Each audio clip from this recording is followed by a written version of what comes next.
여러분, 성경의 진실성을 입증해 충격을 준 고고학적 증거 10가지를 알고 계신가요? 여러분 주변에서 성경 이야기가 진짜겠어? 그거 다 신화 같은 거지. 역사적 사실은 아니잖아. 이런 말 한 번쯤 들어보셨을 겁니다. 삼국시대, 고려시대, 조선시대의 역사적 사실을 어떻게 증명할 수 있을까요? 바로 고고학적 증거입니다. 지명이나 인물, 문자, 유물, 유적 등이 실제로 발굴되었을 때 우리는 정말 이런 왕이 있었구나, 이런 사건이 실제로 있었구나 하고 받아들이죠. 여러분, 오늘 이 영상을 끝까지 보시면 단 몇 가지 고고학적 지식만으로도 성경을 역사적인 사실로 보실 수 있을 겁니다.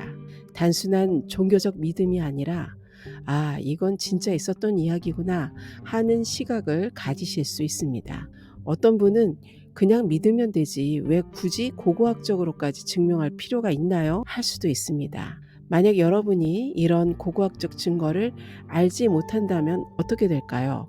누군가 성경은 다 전설 같은 이야기야 라고 말하면 제대로 반박하지 못할 수도 있습니다. 어떤 사람이 고대 역사서에는 이스라엘 왕국이 없다고 하던데 라고 물으면 할 말이 없을 수도 있습니다. 또 성경을 읽으면서 정말 이게 사실일까 하는 의문이 들 때 답을 찾기 어려울 수도 있습니다. 그러나 성경이 역사적 사실임을 알면 하나님 말씀에 대해 더욱 확신을 가지고 읽을 수 있습니다. 그리고 성경을 단순한 종교 서적이 아니라 실제 사건과 인물의 기록으로 이해할 수 있습니다. 또 주변에서 성경을 의심하거나 비판하는 사람이 있을 때 당당하게 대답할 수 있습니다. 단 몇 분만 투자하시면 성경에 대한 내적 확신뿐만 아니라 다양한 지식을 쌓게 되는 좋은 기회이니 끝까지 시청을 부탁드립니다. 자, 성경의 진실성을 입증해주는 고고학적 증거 10가지 이제 시작합니다. 첫 번째, 기브온 항아리입니다. 1956년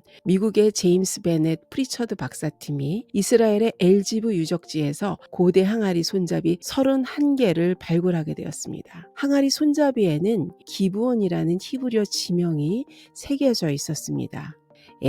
성경에 나온 지명이랑 비슷한 글자 하나 찾았다고 해서 그게 뭐 대단한 증거인가 하실 수 있습니다.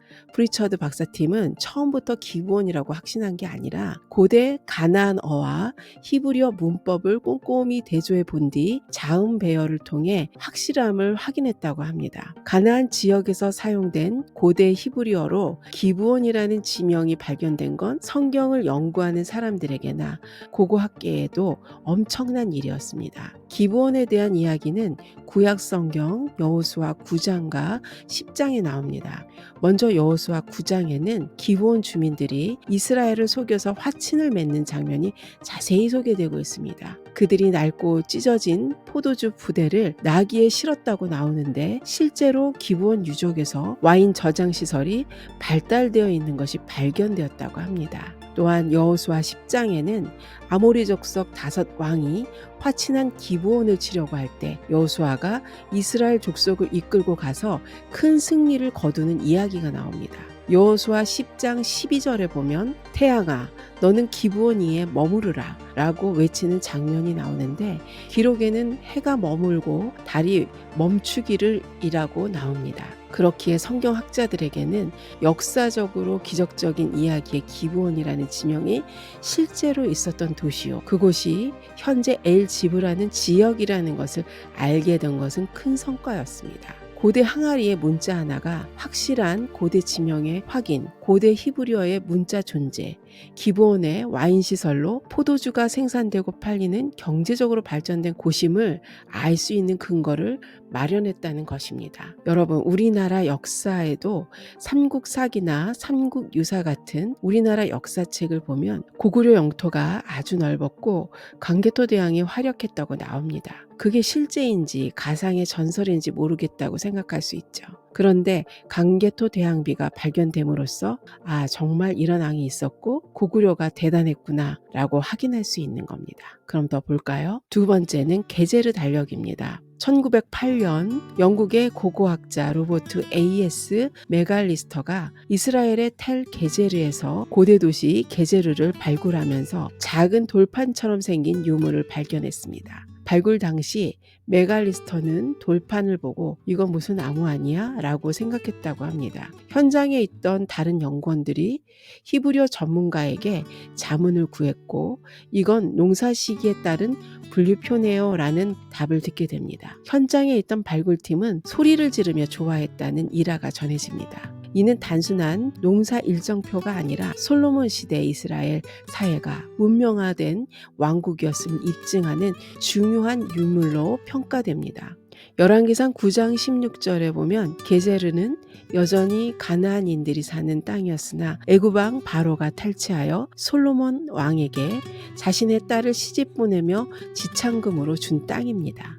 이 땅은 예루살렘을 방어하는 병거성으로 마병이 있는 성이었습니다. 그야말로 이스라엘을 다스리는데 전략적 요충지로 중요한 땅이었음을 알 수 있습니다. 게제르 달력은 BC 10세기에 기록된 것으로 추정됩니다. 돌판에 새겨진 내용은 다음과 같습니다. 내용을 보실 때 가로에 있는 달은 현재 기준이니 참고하셔서 비교하시면 됩니다. 현대 달력과 달리 히브리 달력은 9월부터 달력이 시작되는 것을 알 수 있습니다. 두 달은 추수합니다. 두 달은 씨를 심고 뿌립니다. 한 달은 아마를 자릅니다. 아마는 옷감 재료라고 합니다. 한 달은 보리를 거둡니다. 한 달은 추수하고 저장합니다. 한 달은 가지치기를 합니다. 한 달은 여름 과일을 땁니다. 이렇게 발행으로 된 게제르 달력이 문자로 기록되었다는 사실은 솔로몬 시대에 이미 발달한 기록 문화를 가진 행정 체계가 존재했음을 시사합니다. 즉 이스라엘이 단순한 유목 집단이 아니라 고도로 조직화된 왕국이었음을 입증하는 것입니다. 세 번째는 모압 석비입니다. 모압 석비라고 불리는 이 비석은 이스라엘과 모압 사람 사이에 전쟁 기록이 실제로 존재했다는 사실을 돌판에 새긴 증거로 유명합니다. 열왕기하 3장에 묘사된 모압 왕 메사의 반란 이야기가 여기 그대로 적혀 있기 때문이죠. 1868년 독일 선교사 클레이너는 요르단 디본 지역을 탐방하던 중 어떤 아랍인에게서 이상한 돌이 있다는 말을 듣게 됩니다. 그 돌을 확인하니 고대 문자가 빼곡하게 새겨져 있더랍니다. 하지만 당시는 제국주의 열강의 고고학 경쟁이 치열해서 현지인들과의 갈등 속에서 석비가 일부 파손되는 사고도 벌어졌습니다. 그 후 여러 조각을 모아 재구성한 결과 이 비석이 모압 왕 메사가 자신의 승리를 자랑하려고 세운 것임이 밝혀졌습니다. 열왕기하 3장을 보면 모압 왕 메사는 양을 치는 왕으로 이스라엘에게 매년 어린 양 10만 마리와 순양 10만 마리의 털을 조공으로 바쳤습니다. 그러나 아합이 죽자 모압이 이스라엘에 대한 조공을 거부하고 반란을 일으켰습니다. 이로 인해 전쟁이 일어나고 나중에는 패하게 됩니다. 모압 석비에 따르면 메사가 이스라엘 왕 오므리 후손들에게서 독립했다고 자랑하며 이스라엘의 신 여호와를 믿는 이들을 몰아냈다는 식의 기록이 등장합니다. 아마도 아합 왕이 죽고 난 직후 배신한 가정에서 쓴 것으로 추측됩니다. 이것만 봐도 성경에서 묘사된 것과 동일한 사건임이 명확해집니다. 여기서 주목해야 될 단어 중 하나가 여호와인데 비성경 문헌 중 처음으로 여호와가 등장하는 사례로 꼽힙니다. 이는 여호와 신앙이 북이스라엘 왕국에만 국한된 신앙이 아니라 주변 이방 국가들에게서도 그 존재와 영향력을 끼치고 있었다는 것을 알 수 있습니다. 그만큼 모압 석비는 고대 이스라엘의 역사에 퍼즐을 맞추는 소중한 조각임이 틀림없습니다. 네 번째, 실로암 비문입니다. 실로암 비문은 히스기야 터널 내부에서 발견된 것으로 고대 히브리어 문자를 볼 수 있으며 주전 8세기경 유다 왕국 시대의 중요한 유물입니다. 히스기야 왕이 예루살렘을 방어하기 위해 만든 수로 터널이 실제 있었다는 증거입니다. 열왕기하 20장이나 역대하 32장 등에 언급된 그 역사적 공사를 구체적으로 증명해 줍니다. 아수르 왕 산헤립이 이스라엘을 쳐 들어왔을 때 히스기야 왕은 아수르 군사들이 물을 얻지 못하게 하려고 기온의 샘을 비롯해 성 밖의 모든 물 근원을 막았습니다. 그리고 하나님의 지혜를 받아 수로를 만들어서 그 수로를 통해 기온샘의 물을 실로암 연못으로 연결하여 예루살렘 성 안에서 안정적으로 물을 공급받도록 만들었습니다. 1880년에 예루살렘 근처에 실로암 내부에서 소년들이 장난삼아 물속을 걷다가 우연히 돌벽에 새겨진 문자를 발견했다고 전해집니다. 이후 영국인들이 주도한 고고학 조사단이 정식으로 확인했는데 비문에는 터널 공사의 성공을 기념하는 이야기가 아주 생생하게 기록되어 있었습니다. 비문 내용을 조금 보면 광부들이 어느 지점까지 땅을 파고 들어간 뒤 소리를 서로 들으면서 방향을 조종했다라든지 마침내 돌을 깨고 서로 마주쳤을 때 나오는 물소리에 환호했다는 식의 표현이 있어서 두 팀이 굴착하면서 서로 만나는 과정을 기록해 당시의 공학 수준이 매우 정교했음을 알 수 있습니다. 이 비문은 훗날 콘스탄티노폴리스 박물관으로 옮겨졌습니다. 다섯 번째는 라기스 서신입니다. 이 서신은 예레미야 34장과 직접 관련된 자료로 꼽히며 바벨론 침공 직전 유다 왕국이 얼마나 긴박한 상황이었는지를 보여주는 생생한 군사 편지들입니다. 1935년에서 1938년 사이 영국 고고학자 제임스 L. 스타키가 이스라엘 남부 라기스 지역을 발굴하던 중 성문 입구 망대에서 깨진 토기에 쓰여진 편지들을 대량으로 발견하게 됩니다. 이 편지들은 느부갓네살이 유다와 예루살렘을 공격하던 시기에 긴급하게 주고받던 편지들이었습니다. 라기스 4번 토기 조각에는 함께 연합전선을 펼치면서 싸우고 있는 다른 요새와 마을에 사람들을 보내었으나 그곳에 아무도 없었다며 다급히 전장의 상황을 편지에 남기고 있습니다. 아마도 전장에서 이탈하여 도망갔거나 이미 그 요새가 느부갓네살의 군대의 점령을 당했다는 것을 말하고 있는 듯합니다. 또 같은 토기 조각의 편지 글에는 적군의 상황을 재빨리 전달하라는 봉하에 대한 내용이 나옵니다. 라기스와 대략 17km 떨어진 곳에는 아세가라는 요새가 있습니다. 다윗과 골리앗이 싸웠던 전장터 부근인데요. 북쪽으로부터 내려오는 적들의 상황을 아세가에서 라기스로 봉하로 전달해 주어야 하는데 라기스에서 아세가의 봉하가 보이지 않는다는 겁니다. 이 글을 쓴 지휘관이 이 편지를 쓰면서 발을 동동 구르고 있었을 모습이 마치 영화처럼 그려집니다. 그 토기들에서 군사 보고, 통신문 같은 내용이 담긴 21편의 편지들이 발굴되었습니다. 이것이 라기스 편지이고 고대 히브리어 필체를 발견할 수 있었습니다. 에레미야 34장 7절을 보면 그때의 바벨론 왕의 군대가 예루살렘과 유다에 남은 모든 성읍들을 쳤으며 곧 라기스와 아세가라라고 기록되어 있습니다. 이와 비교해 발견된 라기스 편지에는 아세가가 불타는 것 같으니 이제 라기스도 위험하다 라는 기록이 발견되어 유다 왕국의 마지막 순간들이 결코 꾸며낸 이야기가 아니었음을 증명합니다. 바벨론 왕이 유다 왕국을 실제로 침략했고 전쟁 중에도 군대가 편지 형태로 군사 정보를 전달했던 것을 확인할 수 있었습니다. 여섯 번째는 사해사본입니다. 사해사본은 1947년경 사해 근처 쿰란 동굴에서 처음 발견된 뒤 1969년까지 20년 동안 찾아낸 무려 900여 개에 이르는 고대 두루마리를 아우르는 이름입니다. 이것은 우리가 사용하는 구약 성경이 2000년 전에도 거의 동일한 형태였음을 알려준 가장 충격적이고 중요한 발견 중 하나였습니다. 1947년 겨울 한 베두인 소년이 잃어버린 염소를 찾아다니다 동굴에 들어갔나 해서 돌멩이를 던졌습니다. 쨍그랑하는 소리가 났고 들어가 보니 고대 항아리 안에 두루마리가 가득했다는 것이 발견의 시작입니다. 이후 학자들이 본격적으로 발굴에 참여하여 11개의 동굴에서 에스더서를 제외하고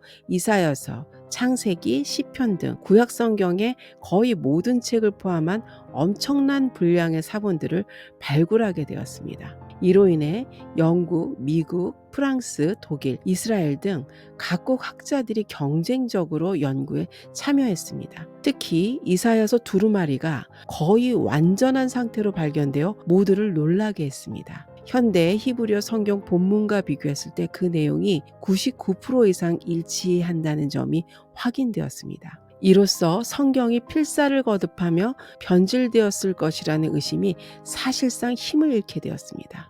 오히려 2000년 넘게 전해져 왔는데도 이렇게 보존이 잘 되었다는 것에 경외심이 일었습니다. 구약 성경의 정경 형성 시점에 적어도 바벨론 포로기 이후부터 대체로 동일하게 전해졌음을 시사하기도 합니다. 구약 성경이 장구한 세월 동안 원본과 거의 다름없이 보존되었다는 사실은 놀라운 것입니다. 유대교 에세네파 쿰란 공동체를 이루고 율법을 연구했으며 성경 사본을 체계적으로 필사 보관했음을 증명했습니다. 사해사본은 성경 외에도 전쟁 두루마리, 감사 찬송가 등이 있어 당시 유대교 신앙과 생활상을 깊이 이해하는 데 도움을 주게 되었습니다. 발견 초기 사해사본의 일부가 골동품 상인에게 넘어가 신문 광고에 성경 두루마리를 팝니다 라는 문구로 매물이 나왔다는 믿기 힘든 이야기도 있습니다. 당시에는 이 두루마리가 이렇게 중요한 줄 잘 몰랐습니다. 나중에 학자들이 이게 진짜 엄청난 고대 필사본임을 알아보고 전 세계적으로 관심사가 되었다고 합니다. 결국 사해사본은 오랜 세월이 지나며 구약 성경의 내용이 변했을 거라는 변질설을 물리치는 결정타가 되었고, 동시에 우리가 믿는 구약 성경의 역사적 신뢰도를 한층 끌어올려 주었습니다. 7번째, 텔단 비문은 다윗이 실제로 존재했는가 하는 질문에 명확한 답변을 제시한 유물입니다. 이 비석에 다윗의 집이라는 표현이 새겨져 있기 때문입니다. 1993년 이스라엘 북부 단 지역을 발굴하던 고고학자 아브라함 비란 팀이 어떤 석비 파편을 발견했습니다. 이 파편에는 고대 아람어로 기록된 글자가 있었는데 이를 복원하던 중 놀랍게도 다윗의 집이라는 말이 식별되었습니다. 이듬해인 1994년 추가 파편이 발견되면서 글귀가 더 확실해졌습니다. 구약의 핵심 인물로 꼽히는 다윗 왕은 사무엘하 등에서 이스라엘의 위대한 왕으로 묘사됩니다. 하지만 한동안 다윗은 전설의 인물이지 역사적 증거는 없다는 주장도 제기되어 왔습니다. 텔단 비문은 다윗 왕조를 가리키는 용어가 BC 9세경 문헌에 등장한다는 사실을 보여주며 다윗이 실존했던 왕이라는 점을 명료하게 뒷받침하게 됩니다. 또한 이 비문에는 이스라엘의 왕과 다윗집 왕을 무너뜨렸다는 식의 승전 기록이 담겨 있어 이웃국가 아람 왕이 이스라엘과 유다 왕을 격파했다는 당시의 상황을 반영합니다. 성경의 열왕기서나 역대기에 언급된 북이스라엘과 남유다의 분열 왕국 시대 분위기와도 일치한다는 점이 추가로 확인되었습니다. 그로 인해 다윗이 설화 속 인물이 아닌 실제로 국가를 세웠고 후손들이 왕조를 계승한 역사적 존재였음을 증거하는 자료가 되었고, 성경의 사무엘서와 열왕기서에 대한 역사적 기록의 신빙성을 뒷받침하게 되었습니다. 8번째는 마사다 성경 두루마리입니다.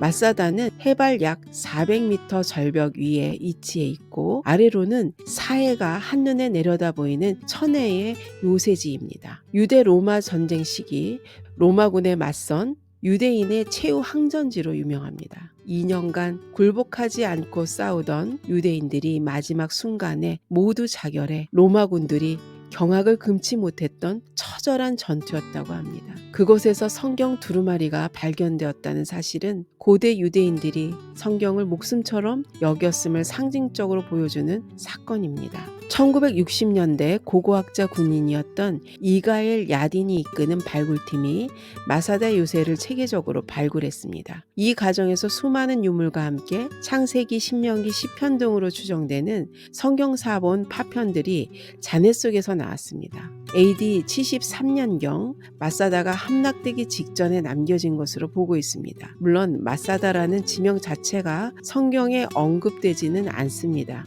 하지만 이곳에서 발견된 구약 사본들은 1세기 유대인 공동체가 구약 경전을 얼마나 소중히 다루었는지, 그리고 신구약 중간기 이후에도 성경이 계속 필사되고 읽혔음을 알려주는 중요한 자료입니다. 더 흥미로운 점은 초대교회는 이스라엘 땅에서는 여전히 모세오경과 시편 등 구약이 핵심 경전으로 읽혀졌다는 사실을 엿볼 수 있었다는 것입니다. 1세기 유대교와 초기 기독교의 연결고리를 연구하는 학자들에게 마사다 성경 두루마리는 무척이나 귀중한 자료로 여겨집니다. 9번째는 체스터 비티 파피루스입니다. 이 파피루스는 가장 오래된 신약 성경 사본 중 하나로 꼽히며 특히 바울 서신이 포함된 문서로 널리 알려져 있습니다. 기독교가 2세기에 이미 상당히 정형화된 신앙 체계를 갖추었음을 보여주는 확실한 증거이기도 합니다. 20세기 초반 영국의 수집가 체스터 비티가 이집트 지역에서 수집한 파피루스 문서들 가운데 일부가 고대 그리스어 성경임이 밝혀졌습니다. 이후 국제학자들이 이를 정밀 분석하여 바울 서신과 사도행전 일부가 포함되어 있음을 확인하게 됩니다. 이게 대략 AD 2세기 초중반 필사본으로 추정됩니다. 우리가 읽는 신약은 예수님 승천 이후 사도들이 선교 활동을 하면서 쓴 서신서와 복음서로 구성되어 있습니다. 그중 바울 서신은 도대체 언제쯤 확립됐을까라는 학계의 오래된 궁금증이 있었는데 체스터 비티 파피루스가 등장하면서 2세기 초중반 이미 바울 서신이 문서로 유통되었다는 사실이 확인된 겁니다. 실제로 해외 유명 신학자 브루스 매츠거는 체스터 비티 파피루스를 두고 2세기 기독교 공동체가 이미 바울의 글을 핵심 텍스트로 읽고 있었다는 가장 유력한 증거라고 평하기도 했습니다. 초창기에 이 파피루스가 발견되었을 때 어떤 사람들은 과연 진품일까 하는 의심을 했습니다. 하지만 전문 감정가들이 문서 섬유 조직과 글씨체, 잉크 성분들을 철저히 분석하면서 이건 명백히 2세기 이집트 지역에서 작성된 문서라는 결론에 도달했습니다. 이로써 체스터 비티 파피루스가 신약 성경이 오래전서부터 권위 있는 문서로 인정받았음을 증명하게 되었고 교회사 연구에도 지대한 공헌을 하게 되었습니다. 10번째 시나이 사본입니다. 시나이 사본은 신구약 성경 전체가 거의 온전하게 담긴 4세기 필사본으로 가장 오래된 신약 성경 사본입니다. 그래서 현재 성경 번역 작업에도 중요한 기초 자료로 쓰이는 초대교회 시대의 귀한 보물 자료입니다. 1844년 독일 신학자 콘스탄틴 뒤시엔도르프가 시나이 반도에 있는 성 카타리나 수도원을 방문했다가 폐지 더미 속에서 고대 문서를 발견했다고 전해집니다.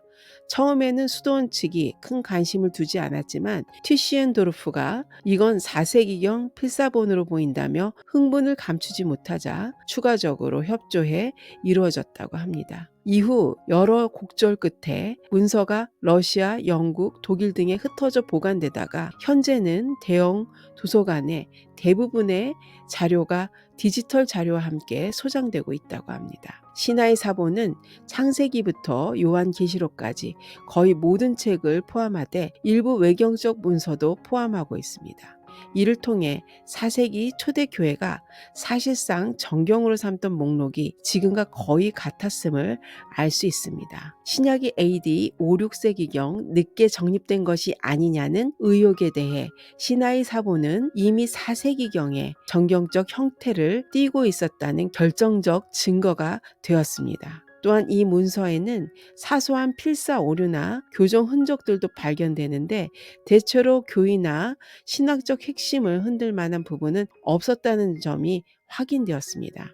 즉 초대교회 이후에도 꾸준히 필사본이 전해지면서 중세나 그 이후에 성경이 대대적으로 개정되거나 조작됐다는 음모론을 반박할 수 있게 기본 텍스트가 크게 변질되지 않았음을 보여줍니다. 여러분, 지금까지 성경이 사실임을 입증해주는 고고학적 증거 10가지를 간단하게 살펴보았습니다. 지금껏 들어주신 집중력 그리고 배우고자 하는 열정이 없었다면 이 영상을 끝까지 듣기 힘드셨을 텐데요. 끝까지 봐주셔서 감사드립니다. 혹시라도 의심이나 비판이 올 때 혹은 내면에 고정관념이 올 때마다 오늘 살핀 이 고고학적 증거 10가지를 떠올려 보십시오. 오늘 살핀 고고학 증거 외에도 수많은 자료들이 현존해 있습니다. 여러분, 오늘의 이야기를 든든한 무기 삼아 바쁜 일상 속에서도 믿음이 흔들리지 않는 풍성한 삶을 살아가시길 응원합니다. 오늘 이 영상이 좋으셨다면 구독, 좋아요, 알림 신청까지 부탁드립니다. 감사합니다.